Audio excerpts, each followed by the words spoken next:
DJDUBL.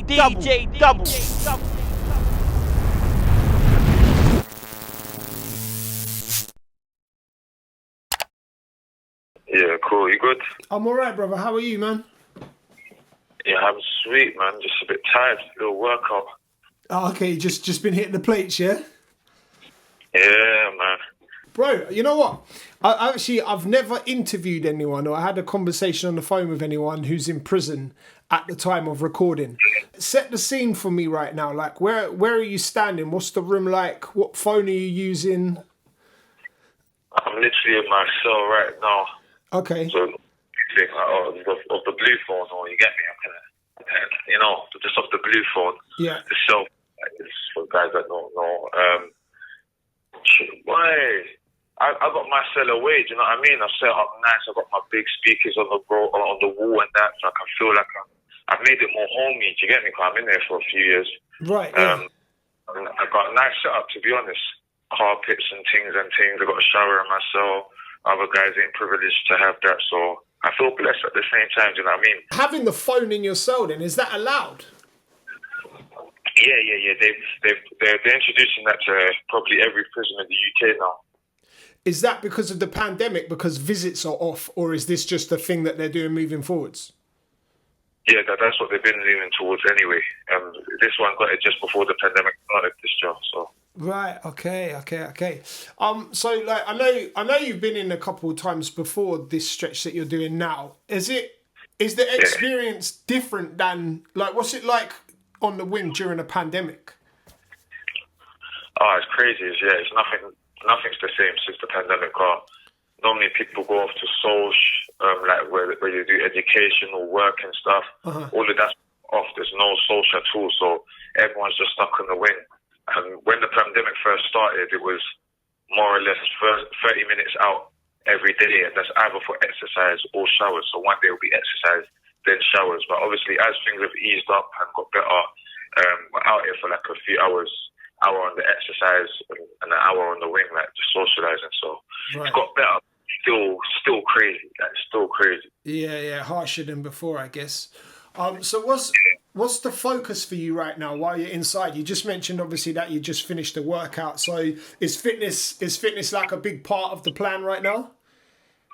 Yeah, man. Because this is right now is the fittest I've ever been in my life. Like I ain't smoked weed for hella months right now. So like. I've just got my mind right. I've got to know myself better. I've just been chilling, like just learning new things, reading a few books. You get me? Just bettering myself. Yeah.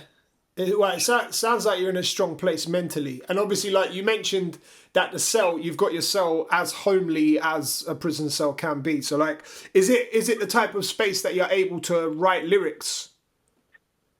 Yeah, right now, like obviously, I ain't been doing that. But right now, I've been saying for my last 6 months, I'm going to get into it. So from next month, I'm going to, like the way I've set it up, you'll think I'll be writing albums in there. Have you got a release date already? Yeah. I don't want to give away too much, but it's the end of the year, October times. Oh, wow, this year, yeah. Yeah. Amazing. Initially, it was obviously meant to be like a couple years from now, so I'm really glad to hear that, bro. Yeah, no, I'm blessed still. I thank God for that one there.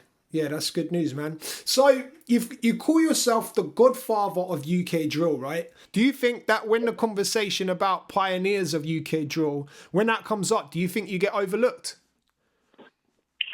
Yeah, I get overlooked, but it just means I've got to work harder, basically. Like, it don't get me down or make me think like bitter towards other people. Just cause I'm happy for everyone in jail right now. Like, So it does. I feel overlooked, but at the same time, it's just it means you got to work harder.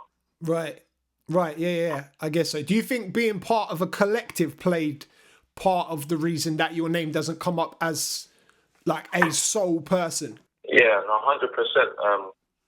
But at the time, like. Groups were the thing that, our section boys were doing well with the group thing, and then we were doing well with the group thing. So that groups was the in thing at the time. Mm-hmm. But like when it comes to like the law, that they're not looking at it as a group, they're looking at it as a gang. So right.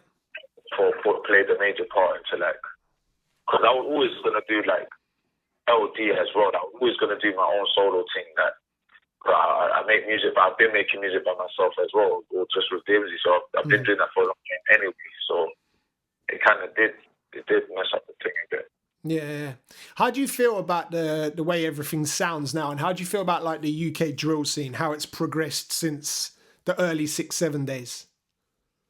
I love it. It's healthy, man. It's healthy. Like, obviously, it's not as raw, but obviously, it needed to dumb it down for it to be allowed to do what it's doing now. Do you know what I mean? Yeah, I was about to ask, do you feel like it's been dumbed down to kind of progress and reach like the mainstream and reach outside of just being street music, basically?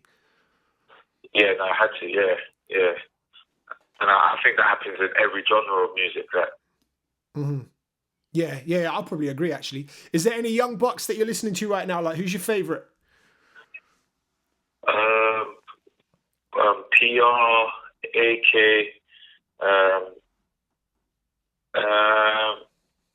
there's a few that I've been listening to this Central C guy recently. Yeah, Central C's cold. Everyone that's doing bits. Digga D's the main guy, like, out of the younger generation. He's the main guy that I listen to, really. Like. Yeah, and you guys dropped the tape on the same day as well, innit? Yeah. Yeah. So, right, let's talk about the mixtape you dropped. Who's Watching was the title. Why is it called that? Boy, because of what I was going through at the time. That obviously, that I started making my tape. Then I randomly got arrested for a conspiracy. All my friends, well, most of my friends got arrested, put in jail, and then I ended up getting arrested and put in jail. So it was like, right, like, I didn't even know this was going on at the time. So and then I got bail. So it's like I kept saying, well, you never know who's watching, and that's like the theme of it. You never do know who's watching. You don't know what's going on because you're just focused living your own life. Someone else is watching your life, though. When we last did an interview, when you came through with the rest of 6-7, is that's the time that you're talking about, basically? You were focusing on music and doing press and all of that, and you were still being watched at the same time. Is that what you mean? Yeah, literally. Right. And I was being watched. I didn't know, like, they're still on to me. Like I thought everything was just calm. I'm living my life now. The tape was recorded in the gap while you were on bail. Is that correct? Yeah, so, literally. Because there's no studio access in your prison, right? No. There's a studio here, but because of the pandemic, no one's allowed to use it. Right. Okay. I've got you.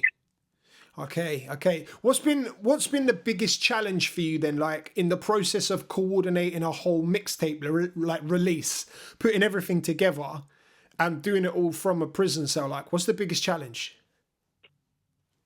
The whole thing's been a challenge. Even making it was a challenge because I was on bail with strict conditions, like,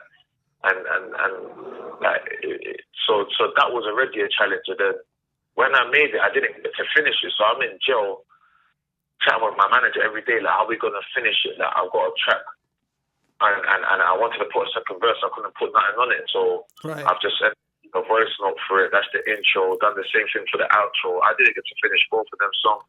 And even the song with K-Trap, I didn't get to finish that. So my manager, obviously, my bro, just sorted that out, and he put a verse on that as well. So that they were the main challenges, and then getting it mixed to how I like was a bit hard as well, because I'm in a cell that my bro couldn't phone me at the time, so I'm phoning him sometimes, and he's playing me tunes and that.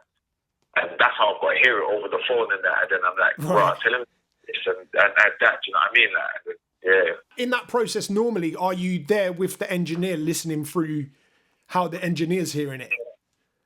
I'm normally there. If I'm not there, I'll be there the next time. Do you know what I mean? I'll always have that I want added in and stuff. So you've had to put a lot of trust in the manager and your closest circle, basically, to make sure that this is what you want it to be. Yeah, no, of course. I put all the trust in my manager. Not even really my close circles. All my manager, to be honest. He's made it all work. Right. He wanted to give up. He kept pushing it. One of the themes throughout the tape is it's the police's involvement in your life during the time that you're rapping about. Now, I was on Snapchat a lot, previously. I'm not on it anymore, but I don't think I would have believed that the police were onto you this much if I didn't follow you on Snapchat. But I remember, like, bruv, almost every snap was you getting pulled over or you getting searched. Yeah, no, I used to go through it, especially in 2015, 16, 17. I was going through it, like, until I ended up in jail, literally. I was just going through it. Yeah. Even case, on my case papers, I've got so much stop and searches that they use as evidence, but obviously it didn't work out because I never ever had anything when I got stop and search. And if I did get arrested, the case always got thrown away. So, right. Yeah, a lot of them. I ran a lot of stop and searches. Yeah. How do you think you're going to be able to change that once you come out? Well, I just got to prove that I'm just on this music thing, and they're going to see it soon, innit? Like, even if they want to follow me, still stop and search me, you're going to see I'm only on music. Like, that's it. Yeah. Not on music. I'm going to be on something media related. Like, I might even do what you're doing right now soon. Like, I don't know like what the future holds, but I'm always going to be focused on work and family. That'd be dope, bro. You know, if you came out and you had like a podcast or did interviews and stuff like that'd be interesting, bro. I've been speaking about it. Like, I've planned it. Like, I've actually planned it, but it's just like when the time's right, basically. Yeah. Well, don't walk away from music just yet, bro. So in the intro, one of the lines that I picked out is you say conspiracy talks when nobody walks. What does that mean? What does that mean? Well, when I look at it, I feel like police always add the word conspiracy because they just want people to give up and go guilty. And most of the time, that's what happens. A lot of people go guilty to conspiracy. But a lot of the time as well, some people, like, obviously it's not impossible to beat the case, but majority of the time people get found guilty anyway. So that's what I say, really books. Again, I've been reading like a couple of the interviews and stuff that you've done since you've been in prison. And I've heard you talk about basically putting kind of like the gang rivalry and all of that stuff behind you and saying that you've got no problems with anybody in the scene now. But in Driller Man, you say trap in the bando till I come round giving out shisha. And that sounded like a dig to me. If you put it properly, it said till I came round giving out shisha. But that's what I'm saying, man. Put all of that behind, man. So it's like, even in who's watching, the whole tape is coming from where I came from to where I'm going next. Right. Like, so that is past stuff. That's why it's kind of early in the mixtape as well, the EP as well. It's early on. Okay, so right, so the whole mixtape then is basically you're rounding off a chapter. You're putting this is like a full stop behind this part of your life, right? Yeah, literally, like, all of this was going on. The feds was watching me. They put me in jail now. I just need to come out of jail and focus. That's the angle, basically. Right, got you. There's another line in the track. I'll pull up and smoke me a kid right now if he talk like LD's a has-been. Do you think that artists and rappers generally, is it like a fear of becoming irrelevant before they've reached their peak? That was the thing in general. Like, it weren't directly for music and it weren't directly for the roads. It's just in general. Like, the way the world works right now is fast. Everything's happening fast. Like, there's a new artist today, he's gone tomorrow. Yeah. But I'm not here to go. So my thing is, it don't even have to be a new artist, but any artist could talk like LD that has been, obviously. Mm-hmm. Yeah. That's what I was getting at there, basically. Right. Okay. I mean, I feel like it doesn't sound like old stuff. Does that make sense? Even like when what was the time frame? Like, what was the years roughly that you recorded this tape? 2018, 2019? Yeah, 2018. The end of 2018 to the start of 2019. Now, the start of 2019. Properly 2019. Yeah, 2019. Right, because it sounds current now. And I mean, obviously, if you recorded it 2 years ago, so it might sound old to you, but for us as new listeners, like, this doesn't sound like old stuff. Do you know what I mean?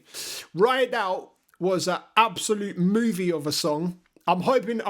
Like, is there going to be visual treatment for that? You're going to do a video somehow?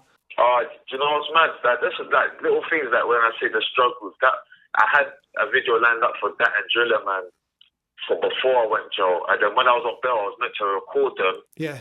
But I just ran out of time. I literally ran out of time, Right. and I was always hopeful that I was going to get found not guilty. So I kind of slacked on it. But I don't know. Who knows, innit? Like if I come out and it's still in demand from people, I would definitely love that song. I proper love it. Yeah. I'm a big fan of. I say this so often. Like people who watch my channel all the time will just probably sick of me saying it, but I'm a huge fan of storytelling rap.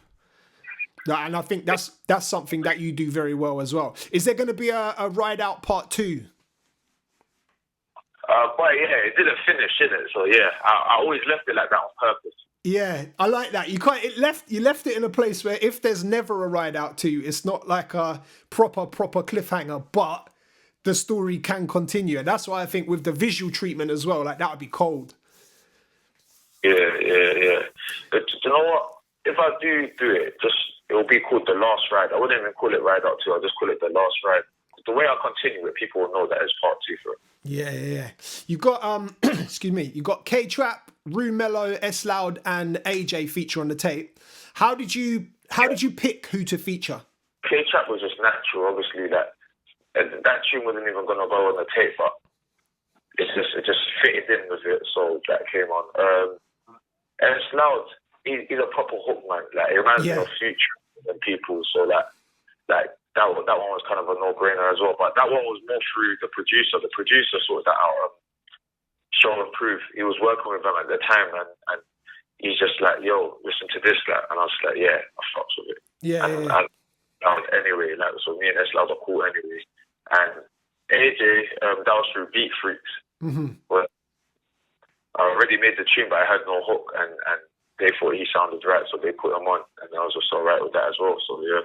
Yeah, that song, the song you did with AJ, obviously the video dropped for it last year.